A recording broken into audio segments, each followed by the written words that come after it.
तो अभी आप जो स्क्रीन पे देख रहे हो वो एक ही इंजन के 4 अलग अलग स्टेप्स हैं कि किस तरीके से डीजल इंजन के अंदर इंजेक्ट होता है और पावर बनती है। इसमें जो सबसे पहला स्टेप आता है वो है इनटेक का। इनटेक के टाइम में यहाँ पे 2 वॉल्व्स आप देख रहे हो, एक इनटेक का वॉल्व है और एक एग्जॉस्ट का वॉल्व है। इनटेक का वॉल्व खुल जाता है, पिस्टन इस पोजीशन पे होता है और यहाँ से नीचे की तरफ बढ़ता है और सारी की सारी हवा अंदर की तरफ सक कर लेता है। दूसरे स्टेप को हम कहते हैं कंप्रेशन। इसमें दोनों वॉल्व्स बंद हो जाते हैं और पिस्टन नीचे से ऊपर की तरफ बढ़ते हुए सारी हवा को अंदर कंप्रेस करता है। At the and piston top पे आता है, इस पॉइंट को टीडीसी कहते हैं, और यहाँ पे जितनी भी हवा कंप्रेस्ड होती है उसका एक 18 बार तक का प्रेशर बनता है, 550 डिग्री सेल्सियस तक का टेम्परेचर बनता है। और इसके बाद जो स्टेप आता है वो है पावर स्टेप। इसमें जो हमारा फ्यूल इंजेक्टर है वो डीजल को इंजेक्ट करता है। इतने ज़्यादा प्रेशर और इतने ज़्यादा तापमान में जब डीजल इंजेक्ट किया जाता है तो डीजल जो है एक्सप्लोड होता है, उससे एनर्जी निकलती है और इस बार वो पिस्टन को नीचे की तरफ फेंकती है और पिस्टन क्रैंक को घुमाता है। अभी तक क्रैंक पिस्टन को घुमा रहा था, पिस्टन क्रैंक को घुमाता है।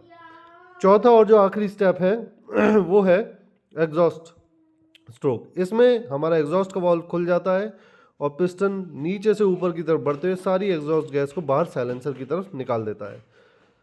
अब बात आती है नॉकिंग की।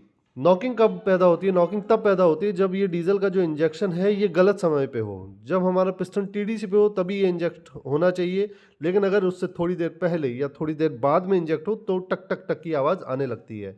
इससे होता यह है कि डीजल जो है हमारा ऊपर सतह पर रह जाता है और बाद में जलता है।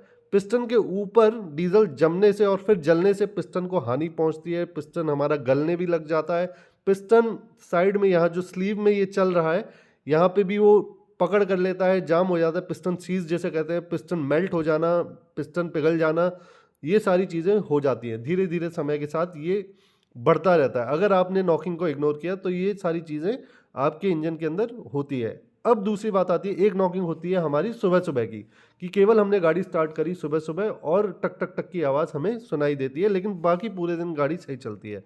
उस तरह की नॉकिंग से ज़्यादा हानि नहीं होती, मतलब एक लॉन्ग पीरियड में भी 3 या 4 साल भी अगर आप उसे चलाएंगे तो भी आपको ज़्यादा हानि महसूस नहीं होगी, क्योंकि वो बहुत ही थोड़े से टाइम के लिए होती है। खासकर सर्दियों में ज़्यादा होती है, गर्मी में उतनी नहीं होती है। लेकिन अगर गाड़ी में लगातार रेगुलर एक नॉकिंग बनी हुई है टक टक टक टक टक, तो फिर आपको अपनी गाड़ी को जल्दी से जल्दी सर्विस सेंटर पे ले जाना चाहिए। मिलते हैं नेक्स्ट वीडियो में, तब तक के लिए धन्यवाद।